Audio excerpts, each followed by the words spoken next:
Думаю, что каждый врач может рассказать о своих пациентах достаточно много самых разных историй.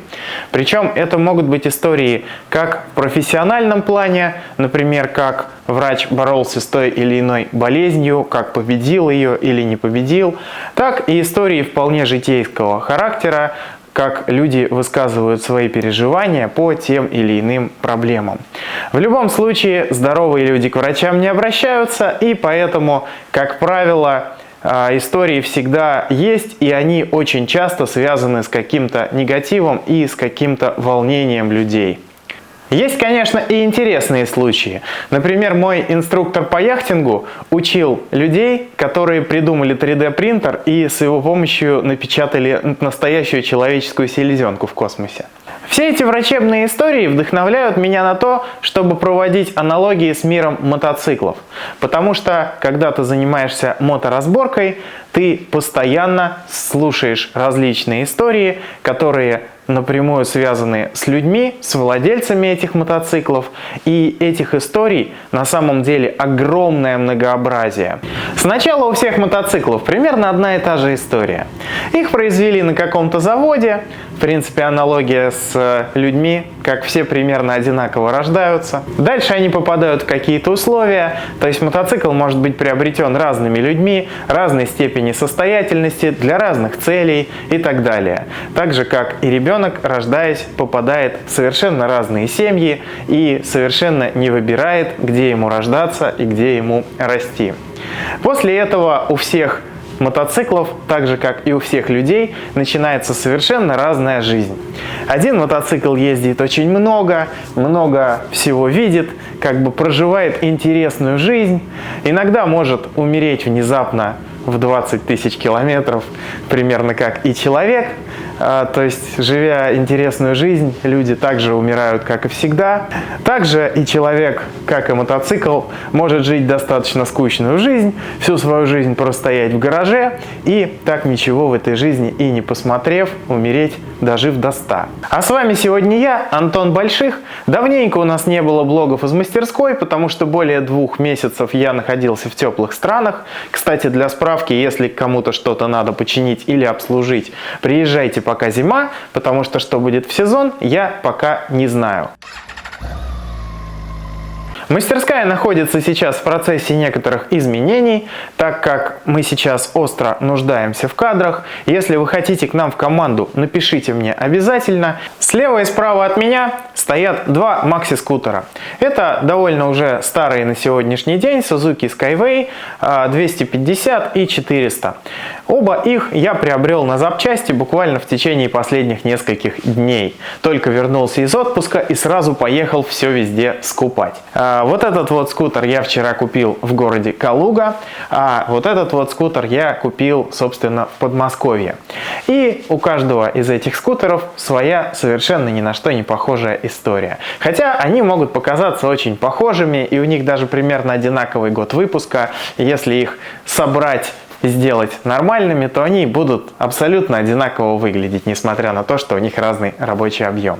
У 400-ки на приборке пробег примерно 37 тысяч километров. Однако по его состоянию я бы не сказал. Я думаю, пробег там скручен в 2, а то может быть и в 3 раза. Тем не менее, этот скутер запустился, хоть и не без танцев с бубном, и было подтверждено, что двигатель находится в рабочем состоянии. Владелец его переезжает за границу, ему он не нужен, а состояние его, в общем, как нормальный скутер, продать его не очень позволяет. Потому что он весь как бы комплектный, но в общем и целом весь достаточно уставший. У него и по мотору есть вопросики, там сорвана сливная пробка, что-то еще. Мотор я, скорее всего, буду разбирать, смотреть, что там есть хорошего, и, возможно, соберу просто какой-то мотор из еще также других запчастей, которые у меня имеются, потому что я его купил в основном из-за мотора. Так как моторы на них это очень большой дефицит. Пока меня не было, у меня товарищ продал последний, и их больше не осталось. Они ломаются, скутеры эти ездят, а он по сути такой же, как на следующем поколении, на 43-м. Так что надо чем-то эти мопеды ремонтировать. А новые запчасти стоят зачастую для многих реально неподъемных денег. Я уже лет 5 назад сказал, что все, больше карбюраторные скутеры мы не разбираем. И я довольно долго придерживался этого мнения. Если у меня что-то где-то и проскакивало, то это были случайности. Но здесь, ввиду того, что востребованность запчастей резко возросла, а предложение резко уменьшилось, приходится смотреть на то, что диктует нам рынок, и как-то к нему адаптироваться. Собственно, самая ценная вещь здесь двигатель, а остальное все в этом скутере не настолько востребовано. Поэтому имеем то, что имеем. Конечно же, есть какие-то ценности, но их не так много, как хотелось бы. Будем разбираться и смотреть, что с ним, как говорится, делать дальше. Куда более интересен вот этот аппарат. Мне предложили его совершенно случайно. Сначала был вопрос о том, как разобраться с проводкой, а потом было предложено его выкупить. Я, собственно, недолго думая, сел на свой фургон и поехал его покупать. Он стоил значительно дешевле вот этого скутера, который справа, однако у него есть одна большая проблема. Он после пожара. То есть он стоял в помещении, где произошел пожар. Я уже сталкивался с такими мотоциклами, я уже разбирал практически новый КТМ после пожара в гараже. У него также пострадала задняя часть, как и здесь. И на самом деле пожар — это очень страшная вещь. К сожалению, а может и к счастью, я не знаю всех подробностей пожара, в котором пострадал этот скутер. Ребята, у которых я его забирал, получили этот мопед как довесок к двум скутерам из того же самого гаража. Они занимаются какими-то маленькими скутерами. Насколько я понял, привезите к ним, они занимаются их тюнингом. И этот Skyway им оказался ни туда, ни сюда. То есть вроде да, прикольный, интересный мопед, а вроде что с ним делать непонятно. Они попытались найти электросхемы, поскольку вот здесь вот находится блок управления двигателем, который был уничтожен полностью огнем. Также тут досталась вот такая вот обрезанная проводка. И в общем и целом это надо где-то купить блок управления двигателем, чтобы его запустить. Это надо где-то найти схемы, которые они найти сходу не смогли. Хотя если поискать все реально, тут ничего нет сложного, просто они не захотели этим заморачиваться. Ну так вот, что касается самого скутера. Пробег на приборке у него 27 тысяч километров. Я смотрел этот скутер, и очень по многим признакам этот пробег оказался правдой. То есть очень похоже. Да, здесь пострадала резина, но тем не менее здесь довольно целое заднее колесо, несмотря на то, что у него выгорел лак, пожелтел, то есть оно потеряло товарный вид, но оно здесь не выглядит каким-то ремонтированным или каким-то проблемным. Понятное дело, что это надо еще проверять. На том скутере колесо уже гнутое, вареное, правленное, оно как бы целое, но как бы уже и не очень. И вот он примерно весь такой. Значит, двигатель здесь мы не запускали, однако я проверил, он проворачивается, он не заклиненный. Может быть, я и заморочусь, запущу его, а может быть, не стану, посмотрю, насколько это будет сложно. Потому что в любом случае скутер пойдет в разбор. Естественно, ни с какими документами здесь никто не заморачивался, это все утиль, и никто не будет это дело восстанавливать, потому что это просто-напросто нецелесообразно. Очень много таких скутеров и мотоциклов было в моей практике, когда вроде бы восстановить можно, и это не особо сложно. Там чуть-чуть подбитый мотоцикл какой-нибудь, или там какая-то проблема с двигателем, или что-то еще, ну что-то решаемое. Но ты прикидываешь себестоимость своих работ, то, что тебе надо где-то искать запчасти, еще в них вкладываться, если у тебя их нету, а как правило того, что надо, всегда нету, даже если ты этим занимаешься. И плюс ты прикидываешь время и вопросы, которые тебе будут постоянно задавать, когда ты будешь его продавать. Плюс еще сюда добавляется оформление документов, сюда еще добавляются налоговые декларации, если ты оформляешь его на себя, а как правило это приходится делать. В редких случаях ситуация бывает иная. То есть и очень часто мотоциклы вполне живые попадали в разбор именно по той причине, что в сравнении получается, что заработаешь ты примерно одинаково, но там заморочек гораздо больше, и времени на то, чтобы твои деньги возвращались, ты также потратишь гораздо больше.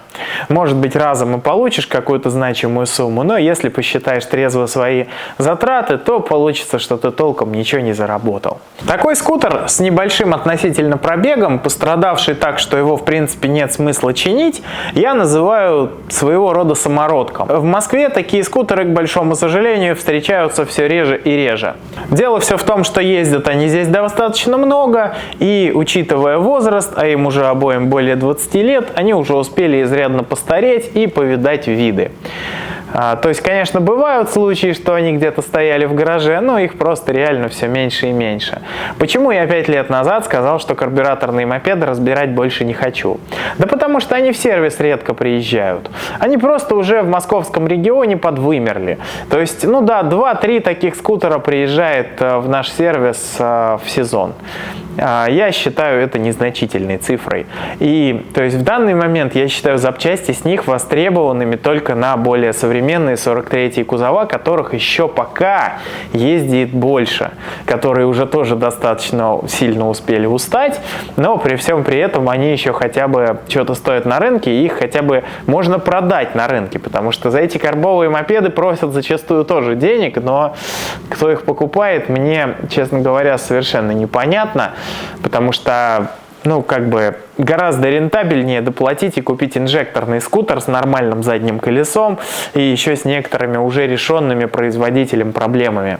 Это как бы был в некоторой степени еще сырой экземпляр, у которого некоторые болячки присутствуют. При всем при этом именно такая 250-ка, правда с немного другим хвостом, с маленьким унитазом, это именно тот самый мопед, который первым выпустила компания Suzuki, и это именно тот самый мопед, который перевернул весь рынок макси-скутеров, вернее, он создал рынок макси-скутеров, потому что ранее никто ничего такого не делал.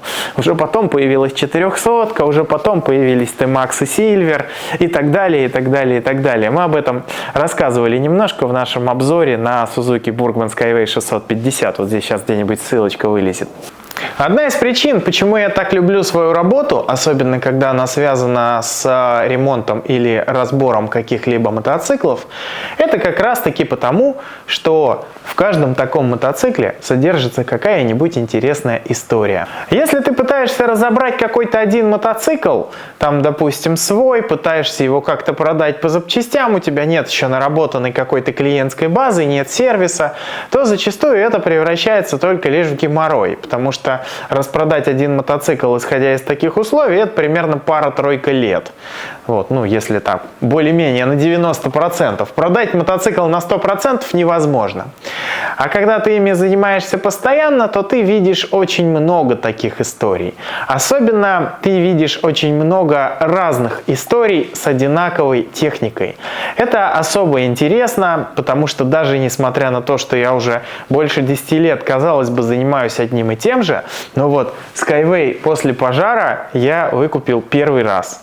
Так или иначе, бывают самые разные ситуации. К примеру, в 2015 году я купил скутер 2014 года выпуска, 650-ку с пробегом 1000 километров, на которой человек разбился насмерть. Такое было, и как ни крути, иногда приходится иметь дело с такой техникой. Можно здесь быть суеверными, можно нет, но я лично считаю, что техника, она ни в чем никогда не виновата. Виноваты здесь люди и те условия, в которых она так или иначе существует. Кстати, вот этот двигатель от BMW K1600 GTL тоже имеет свою уникальную историю. И достаточно интересную, как я считаю, хоть и не очень длинную. У него пробег всего лишь 7000, ну, насколько я понимаю, миль.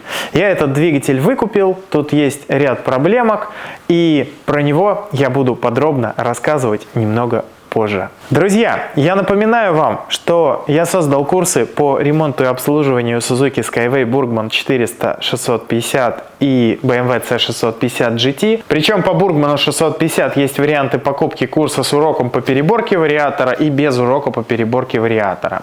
Курс по 400 я планировал запустить 1 декабря, но вполне возможно запуск будет перенесен.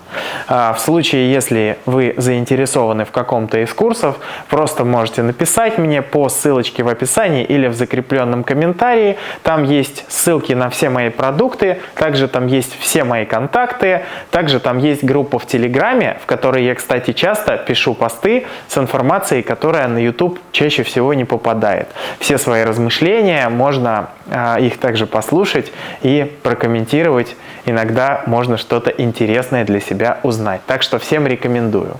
А с вами сегодня был я, Антон Больших, и мастерская Антоха Гараж. Я надеюсь, вы уже поставили лайк этому видео, нажали на колокольчик, чтобы первыми узнавать о новых интересных видео, и написали комментарий более 3 слов. Это помогает мне развиваться. Спасибо, что досмотрели это видео до конца. Всем пока!